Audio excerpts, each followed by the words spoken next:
আসসালামু আলাইকুম। আজকে আপনাদেরকে দেখাবো কিভাবে অদৃশ্য ফোল্ডার তৈরি করতে হয়। প্রথমে new folder, alter 255 enter click করব।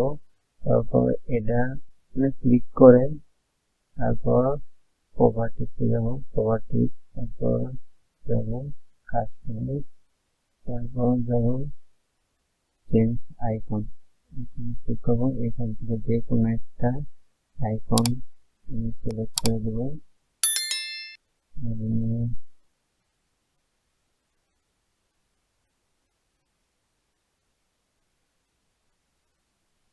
টিক বাটন দিয়ে সিলেক্ট করে দিচ্ছি।